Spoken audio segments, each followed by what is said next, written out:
So now we'll move on to our next speaker, Professor Pradeep Dikha. Is the poet, translator, literary critic, and academician. He has many books and more than 60 papers, articles, and reviews on literature, Bhakti and Sufi poetry, culture, and history.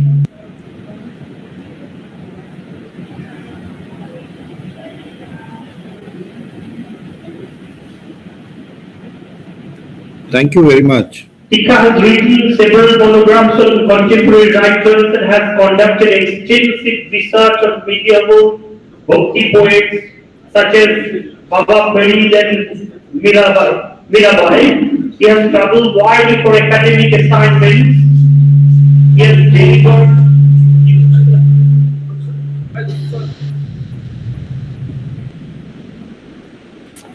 I think thank you very much, the organizers, and if you allow me, because okay, now I would, at the very outset, I am thankful to the organizers that they had informed me in the nick of the time, and I thought it will be worthwhile to talk about diaspora writing of South Asian diaspora in Australia. Now, this is a seminar on Indian diaspora in the text and context. What I am going to talk about are two important things. One is that how academicians who have moved from India to Australia, they have also contributed to the diaspora writings, and also there are some short fiction writers who have contributed significantly to the diaspora writing in Australia. But before I talk about them, I would like to share some of my views that how do I look at this phenomena of diaspora.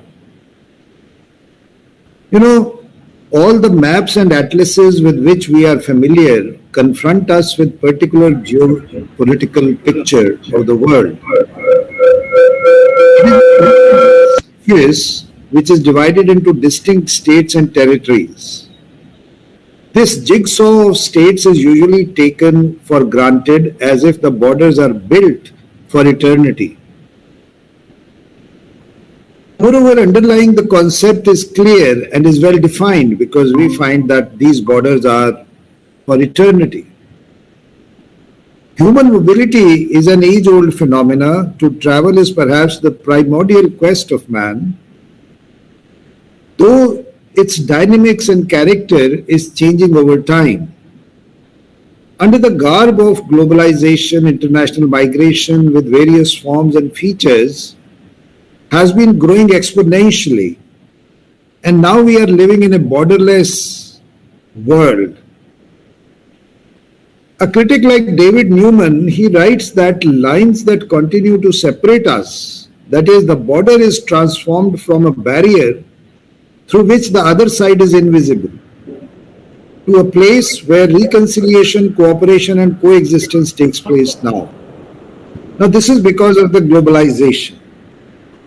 Often, borders are associated with divisions in the geographic space between different countries and nationalities. Borders can be perceived as either but borders can both be separating and bringing the people, nations, groups, and societies together. Borders also exist within the world of fiction. And this domain of borders and spaces has immense impact on diaspora community, which leads to the emerging actors that significantly influence the socio-economic, political, and cultural spheres in national and international arena.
I'm sorry, there was some confusion. There was some problem with my own connectivity.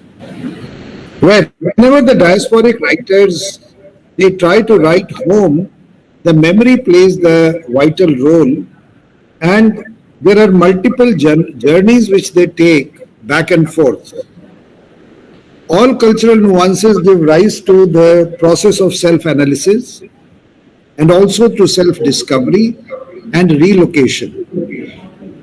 Often the diaspora writers begin rethinking about the spaces they have inhabited. Familial, social, and national. For them, history and geography are riveted together, and space occupies the great significance of experience and memory. Experience can be as a witness or even as a participant, which may or may not bring any transformation. I think there are some of the mics. I would appreciate that if you can shut down the mics. So please shut down your online mic.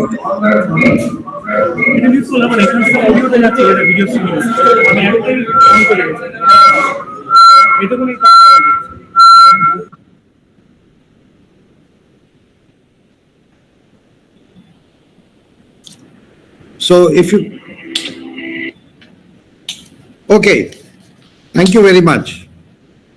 I hope now I am audible. Okay.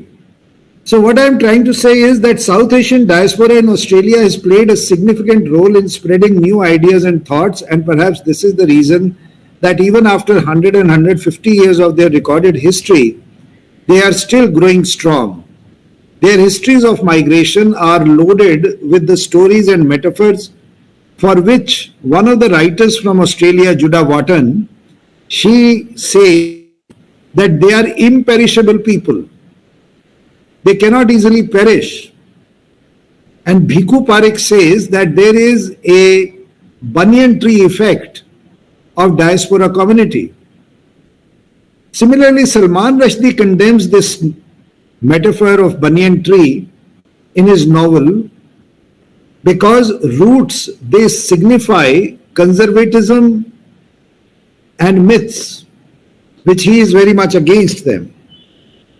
Whereas he says that the diaspora community means mobility, and it also means rootlessness. In the recent years, South Asian diaspora in Australia is marked with cultural exchange.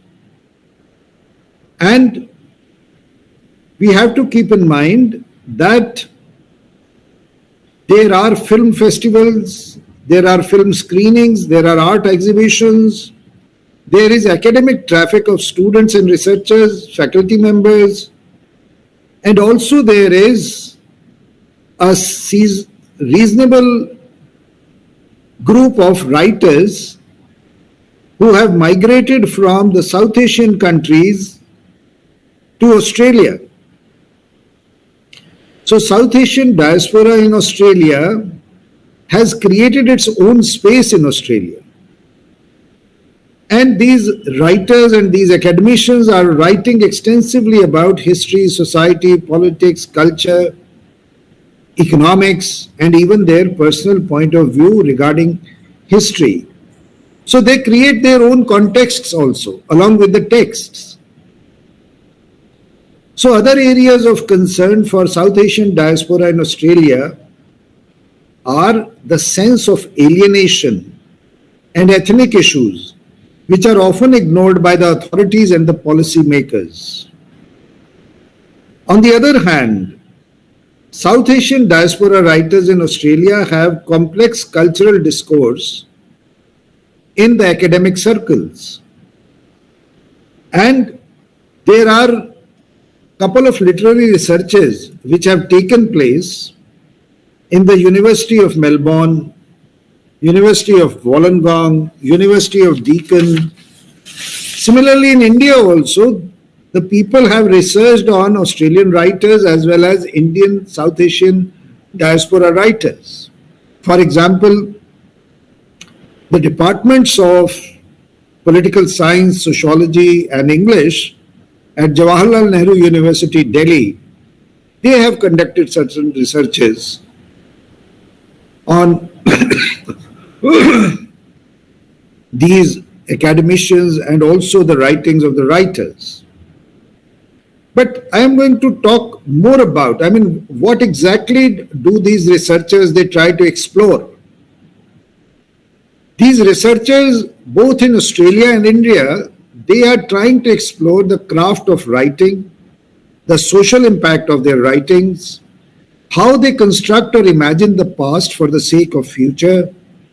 And from the study of above-mentioned literary researches, it is clear that South Asian diaspora writers in Australia travel across heterogeneous reality, which has porous boundaries and is constantly drawn and redrawn by these writers.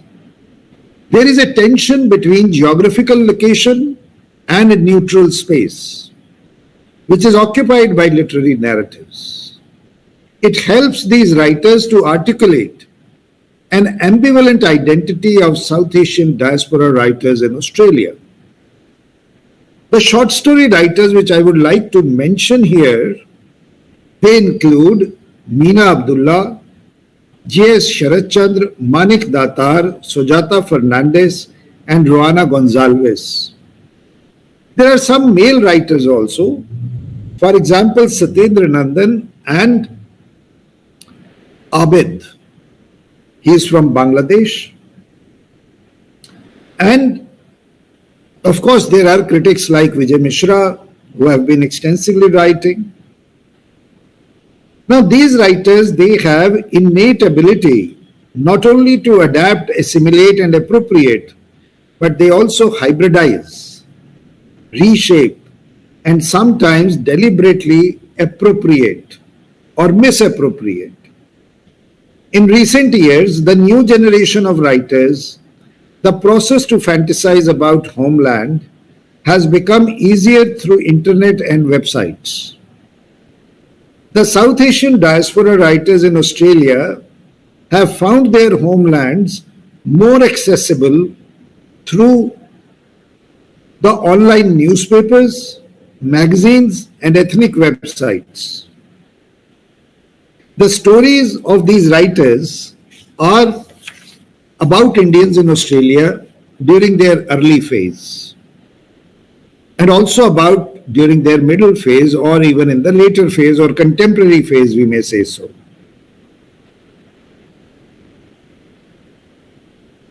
There is a beautiful story by Manik Datar. The title of the story is My Sister's Mother. I mean, title of the story is not My Mother, but My Sister's Mother. Comedy of cultural differences into play within the setting of suburban kitchen. The narrator of the story, she tells us that my sister is caught between two belief systems. She believes to the point of chauvinism that there is no food as tasty and nutritious as Indian food. And it is but natural that everyone should adore it. She also believes that all men, particularly husbands, are and should be demanding that meals served in their own homes and are cooked in their own cultural, personal, and whimsical taste. Now, what is highlighted through this dialogue or through this statement is that we are all very comfortable, or rather more comfortable, in our own cultures, whether they are our eating habits or whether they are our own sense of dressing up or the way of worship we do, whatever may be the kind of. Then the issue of migration is analyzed by some of the writers at the intersection of race, gender, and violence. This is also a main concern of these writers. And one of the story which I would like to highlight here is written by Sujata Fernandez, and the title of the story is A Pocket Full of Stories. So it brings forth the comparison between home and abroad. It is emphatically written story. A small, skinny girl, she was a Christian and she was the daughter of well-to-do people. And there is also a daughter who is who is born to the rich family. So they both, one is a servant and the other is the master. They both develop the relationship. And eventually, the girl who is servant, she dies because of some or the other reason. Now, the other one who is left behind, she tries to note down her own experience or her feelings in her diary. She didn't like the way her friend passed away. And she writes in her diary that Nandini and I would always fly, fly, fly. So it is very clear that here the issue is related to race and gender and exploitation. Then another important writer about which I would like to mention here is Gonzalez, Roana Gonzalez. She has again dealt with precarity of Indian diaspora in her short stories. She tries to refract by the class, labor, religion, marital status, and ethnicity. Worth reading stories are, one of them is Full Face and other is The Dignity of Labor. In both the stories, we find that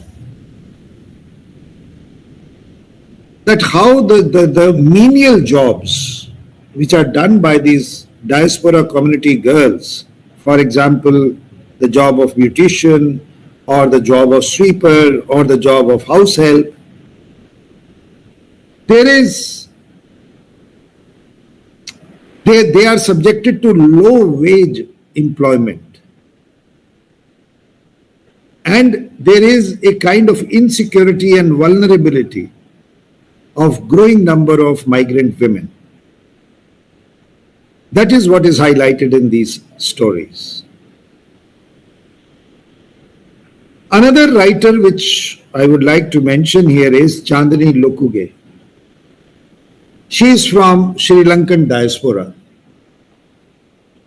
She is settled in Melbourne and she composes a story, Her Red Scarf, which is again about the exploitation of South Asian diaspora girls, and she tries to recollect, the protagonist tries to recollect about ethnic wars, genocide, and traffic of people and political resurrections. She feels that the contemporary world is being reinvented.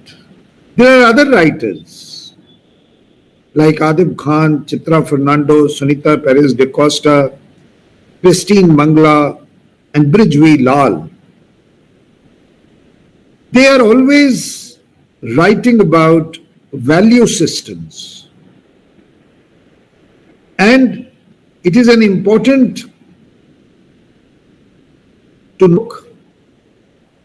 The Empire writes back, Bill Ashcroft tries to classify diaspora into two categories. One is settlers category and other is visitor category.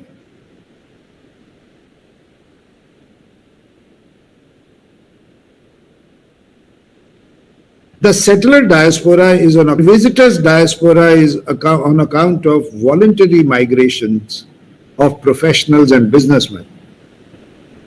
The narratives of the new diaspora are eloquent and elaborate, often in elegiac tone also. The stories which are taken up for discussion in this paper, they are more inclined towards acculturation and how the cultural change and modifications in the behavior, they result in the socialization between two different cultural groups. We have to understand this fact that each culture is porous and there is a possibility or rather possibilities of socializations.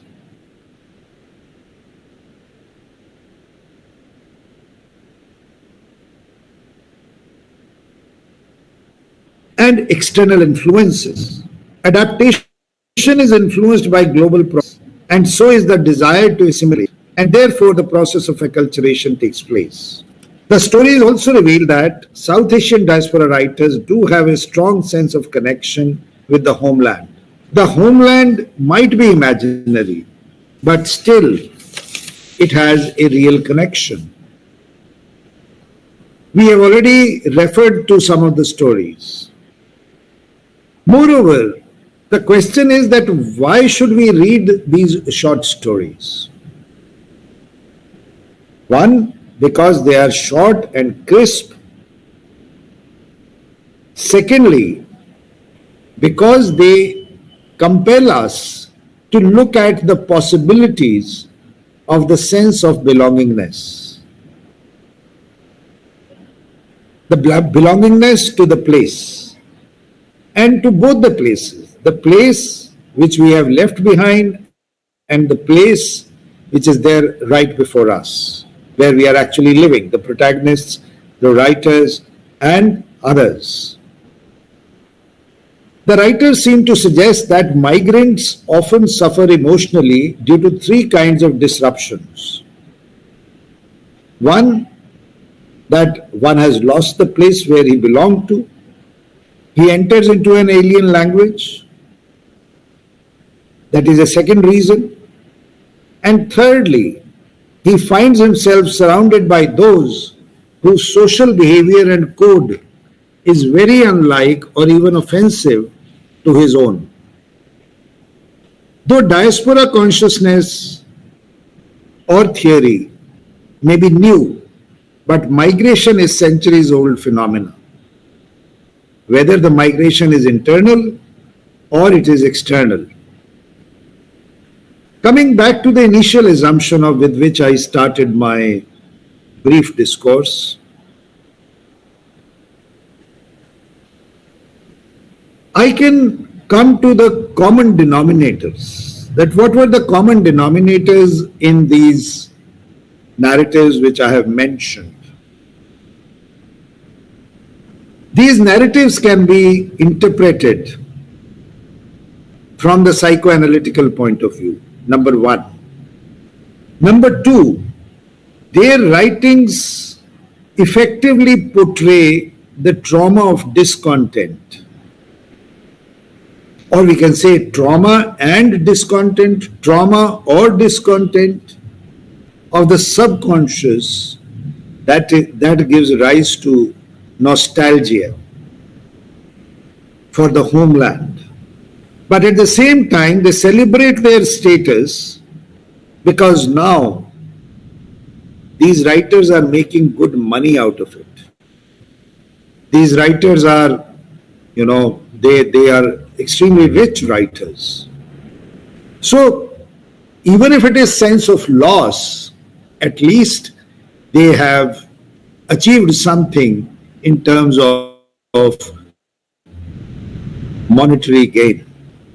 Their works can be interpreted from the point of view of literary aesthetics and also from the point of view of historical reality. So we can say that all diaspora writings across the globe can be viewed as the writings of community that gives rise to new community. Their writings can be read objectively in order to be interpreted perceptively. With this, I must come to my conclusion and extend my thanks to the organizers to have thought about me and allowed me to make a brief presentation. And frankly speaking, I am not supposed to be invited even, but somebody declined and recommended my name. So I am more or less, substitute. I don't know whether there is any magnitude in whatever I have said, but this is what the substitute is capable of doing. Thank you very much. Can you hear me, sir? Yes, absolutely. So we heard you patiently, sir. Thank you for your brilliant talk. Actually, momentarily we don't have any staff from the Department of English. They are busy with some important stuff. Okay, sir. We heard you patiently. Thank you for your brilliant talk, sir. Thank you so much. Thank you very much. Thank you so much.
The festivals of the other. So very recently, Diwali has become a state holiday for various states in USA. So that is, I think, a step towards transculturalism. Earlier, the American government gave opportunity, ample opportunity to the diaspora community so that they can preserve their culture. But that culture was not spilling over to the other communities. But now I think that gradually we are realizing that keeping people in watertight compartments is not possible. So that is why it's spilling over now. And one's culture is also being celebrated by the other, something that we have always been doing in India. Thank you. Well, both of us here to be prolonged debate and discussion on this issue. But anyway, it was well presented. Thank you so much. I would just like to say a couple of things that it is well written. But you said that at one point you wrote that she becomes a sexy college life or something like that. Okay. Okay. So it was there in the text. Yes, sir, I quoted her. So online show. Yeah, yes. Yeah. Okay, and you mentioned that she actually tried to acculturate herself, and thereby you once mentioned that she took wrong routes. Yes. Now, if you can you be just so much prescriptive or judgmental that was wrong route? That's the way you learn things. Actually, so like it's wrong route, even that you are taking a stance that sticking to your own, and you are talking of it again, intercultural spilling over and all these things, and you are propagating sticking to one's own cultural norms and codes. So that. Sir, again, that wrong route is a quotation. So she herself agrees, and her psychiatrist also agrees that the way she was trying to acculturate was not a proper way. It was just giving her an outer guise of being an American, but from inside she could not gel into the society. She went to a party, she drank wine, breaking the rules of her house, but then she felt terribly guilty from inside, feeling very uncomfortable. What do you think would have been the right route there? Sir, I am no one to judge that one, but I would rather say that whichever food makes her feel comfortable, so that she acculturates into a society comfortably without feeling as if she is killing the person inside her, would be the best route. Okay. Thank you. Thank you so much. Thank you so much. Thank you once again, sir. Next, may I request Mahavidyalaya Mahapatra, research scholar, Odisha University of Technology and Research. The title of her paper is Minding Ourselves Through the Mysteries of Spices by Chitra Banerjee Divakar. Please to come over here. Will you be presenting?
Mahavidyalaya welcome you all to my meeting and opportunity to present my paper on the theme Indian diaspora in text and the stress of crisis by Chitra Banerjee Divakar. As we have discussed, the term diaspora means scattered. Earlier it was defined as the movement of Jewish people from their own countries to other countries. Later on, the term diaspora was used to define a group of people who are away from their homeland.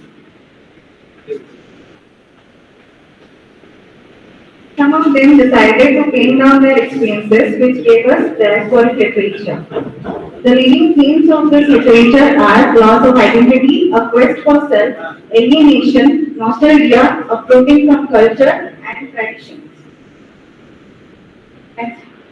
The sea voyagers at the time of the Elizabethan era explored that there were other lands that belonged to people who were different from them in different aspects. After that, slowly people started to migrate from one country to other. During and after colonization, people started to immigrate out in the fear of war and slavery. In the present scenario, things have changed. People want to travel to other countries to explore them. Some travel to study, some travel for jobs, and after spending a lot of time there, they settle there at their convenience. Time has changed, and the facilities of airplanes have made travel easier. The magic of the internet has brought the world together. But still, when loneliness and insecurity about oneself take over, it wreaks havoc in lives. The chaos increases and leads to an identity crisis, which can be seen as a leading theme in diasporic literature. In modern Indian English literature, diasporic writers can be divided into two categories. One are those who were born and brought up in India, and the other one are those who grew up outside India. Both of them have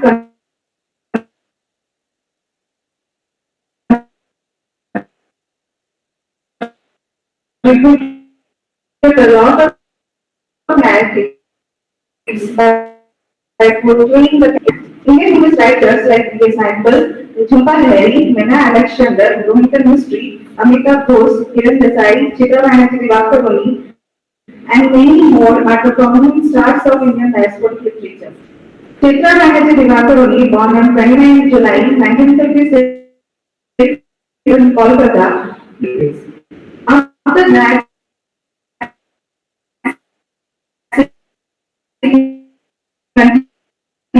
stories titled Arranged Marriage won the American Book Award. Some of her other excellent works are The Book of Our Lives, The Wine of Desire, The Palace of Illusions, a novel, The Forest of Enchantments, and The Last Queen. Her stories are mostly set in the United States and India. Her novels deal with stories about South Asian immigrants. Her characters belong to different working class. Divakaruni beautifully illustrates the character present in two worlds like Indian immigrants struggling to create their own space in America. As the characters are mainly immigrants, they have their roots within them when they get dispersed to a new land. But they have to get adjusted to the new culture and adapt to a new way of living, which means they have to create a new space for themselves where they can stay as per the old and the new costumes.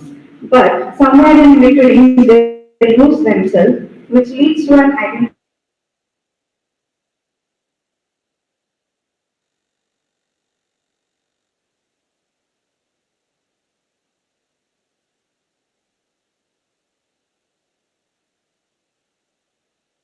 next works, The Mistress of Spices, has an independent and rebellious female character who sets a great example for every woman. It is set in Oakland and is a story about many Indian immigrants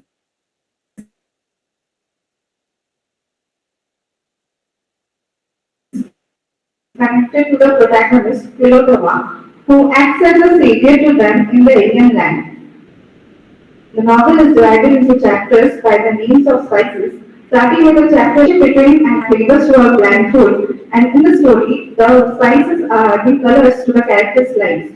The novel deals with the theme of magic realism. It has a mixture of fantasy and realism. It questions the identity of an immigrant. It also discusses about personal desires, expectations, hope, dreams, struggles, accepting and adapting other cultures. Tilotama is known as the Bay woman who owns a spice shop from which she is forbidden to step out. She is known as the Mistress of Spices, which can be symbolically seen as the savior for the Indian immigrants. The journey of Philo started in her childhood when she was known as Nayantara, star of the eye. Later on, she was known as Bhagyavati, bringer of luck, and then she achieved the magic of spices, after which she named herself as Tilotama, life giver, restorer of health and hope. At the end, she is known as Maya and illusion. This transformation shows us how to change ourselves as per the situation to adapt to new surroundings. The other major characters of the story are the working little girls, Harun, Hamida, Ahuja's wife Lalita, Jagjit, Ravin, Gita, and her grandfather, who all came abroad to make a good fortune. At some point of life, all of them have been humiliated for being Indians. All these characters dealt with their own problems and were helped by Philo, unaware of the fact that the spices had so many little magical powers that helped them to lead a more comfortable life in a foreign place. Indirectly, Divakaruni symbolized the spices as the characteristics of an immigrant that they should have to survive in a foreign land. Like turmeric helps our wounds, cinnamon is represented as a friend maker, fenugreek make us ready for loving, asafoetida is an antidote to love, fennel gives our mental strength and our anger under control, ginger represents courage, peppercorn ripples out the secrets, color zero protects us from evil eye, red chili asks us not to break rules, and sesame asks us to be protected. Therefore, as immigrants, one should first help oneself, make friends, love and unlove the ones as per the situation, stay in good mental health with courage, and be cautious about secretive people so that they can protect themselves as well as the dear ones. Whenever we travel to a different state or country, the main problem is the language for communication.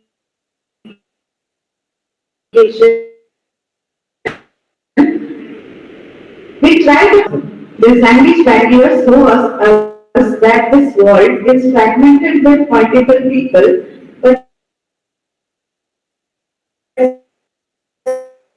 still everyone prays for the same things, to find happiness and to survive with our own identity. Pillow, throughout the novel, tries to build a bridge over the gap between the immigrants and the Americans. There are some characters in the story who have already been adapted to American culture, and some have made some hybrid ways to cope with the changes. The hybridization process makes it a little easier for the immigrants to make themselves comfortable. The loss of identity begins when one is not sure of what they need and lose their courage. When someone has faith in themselves, then they can create their own identity in the crowd. The life of an immigrant is hard, but still they can choose their paths. Lacan's theory of the middle stage has a place in this novel. The concept of middle stage proposes that a child between the ages of 6 to 18 months distinguishes between itself and other.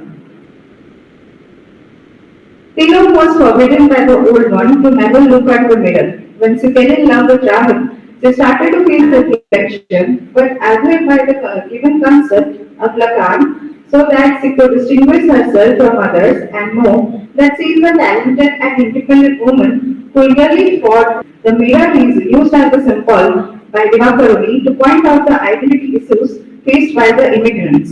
The identity of a person doesn't change when the surrounding changes. It is necessary to look within the self to remember its worth. Philo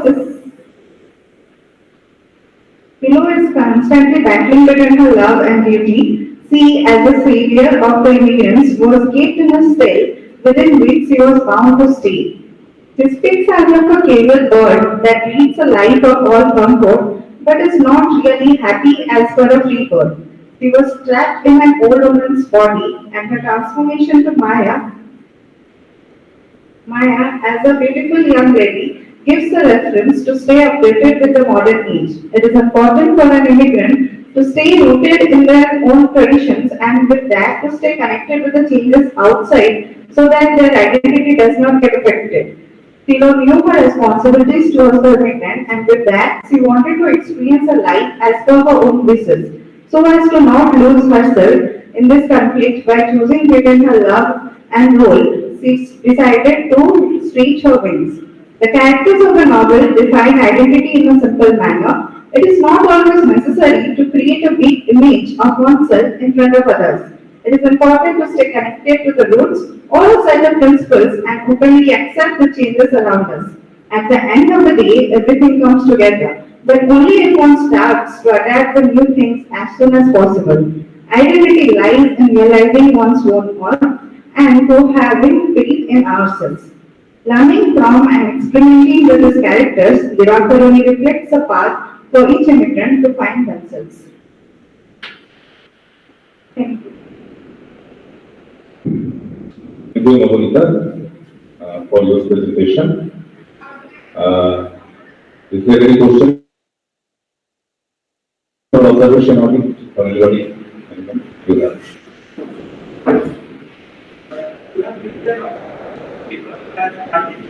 Person does not think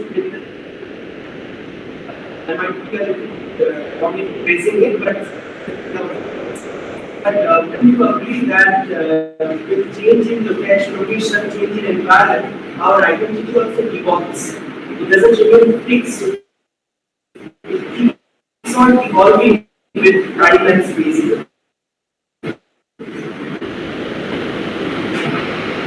You are correct, and that's we are saying. We evolve with the surrounding to keep updated ourselves with other members of the society.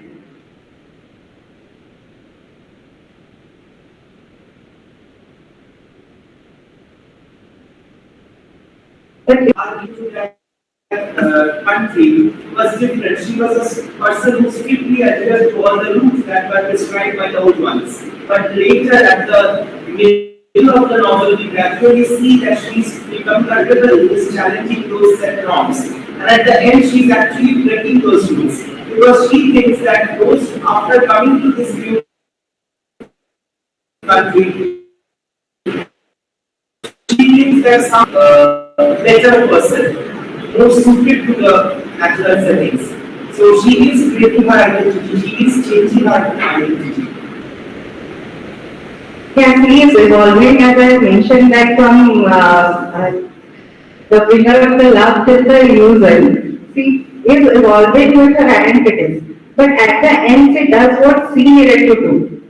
So as per that I just mentioned that within ourselves we know who we are and we do as per the changes that should be needed in our surroundings. Well, that was a wonderful paper, Namonita, on your part. Though we are still looking for improvement, I would rather tell a few basic things to you. One is when you present a paper and you have only 10 minutes at your hand, it's better to directly come to your own topic. Okay. Because some of the basic things it is not a class. So some of the basic things about diaspora and the themes and all these things, you have to assume that listeners know that. Okay. What you want is your critical take on a particular text or maybe your your interpretation there. So it will give you more room to elaborate that way. And coming to that issue that he raised about, are you saying that identity essentially is something unchangeable? Only outwardly it changes a little bit, but core essence of an identity. Do you believe in an essential identity? It's not a rapid fire question. Think about it. Do you think it is that way? I think you have to give it a thought. When you read the text again. Okay? Thank you. Thank you so much. Next,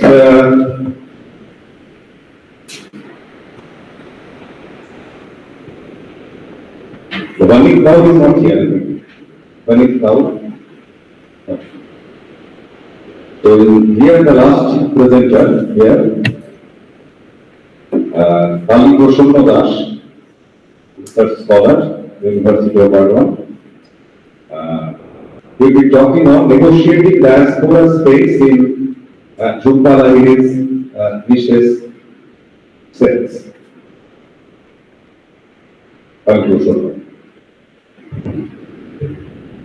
Good afternoon, everyone. So, the title of my paper is Negotiating Diaspora Space in Jhumpa Lahiri's vicious sense. The diaspora space is a site where diaspora and indigeneity are intensely connected. It is where the cultures from various countries as well as the culture of the native place amalgam or intertwines with each other and create a third space.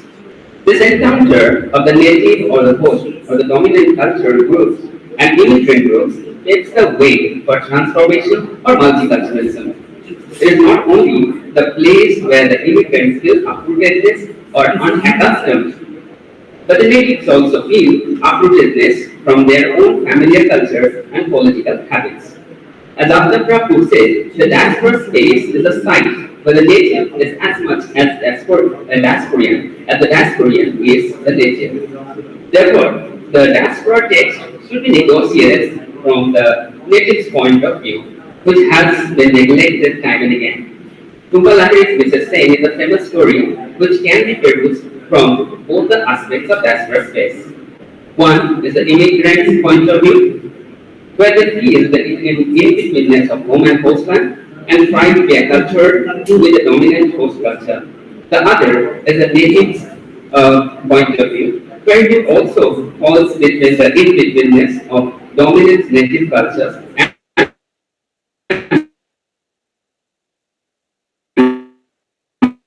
minority culture, which is the native's point of view. So diaspora space is a thread which binds together the diaspora and the indigenous people. When an immigrant's life and cultural behavior are influenced by the dominant culture of the host society, for the natives also, the very land where they live is kept and reshaped by the inherent resources. In this process of reshaping the dominant host culture, the immigrant interrupts the indigenous culture a lot, often without knowing appropriately. In the cartographies of diaspora mentions The concept of diaspora space references the global condition of culture as a site of travel, which seriously problematizes the subject position of the native. Diaspora space is a point in which the boundaries of inclusion and exclusion, of belonging and otherness, of us and them are contested. Diaspora space as a conceptual category is inhabited not by those who are constructed and represented as indigenous. In other words, the concept of diaspora space, as opposed to that of diaspora, includes the entanglement, the intertwining of genealogies of dispersion with those of staying put. Tupalahiri's Mrs. Sen is a renowned short story which revolves around the two main characters, Mrs. Sen and Idiot. The former, Mrs. Sen, recently comes to America with Mr. Sen from India and represents Indian culture. And the latter is an American-born native boy who represents American and or the dominant culture. By reading the story in a simple way, it reveals that it's a story about Mrs. Sen's struggle to acculture to the American way of life, her loneliness, and her feeling of in-betweenness between home and postland. But in reality, it is Idiot who feels lonely and in in-betweenness between the two cultures.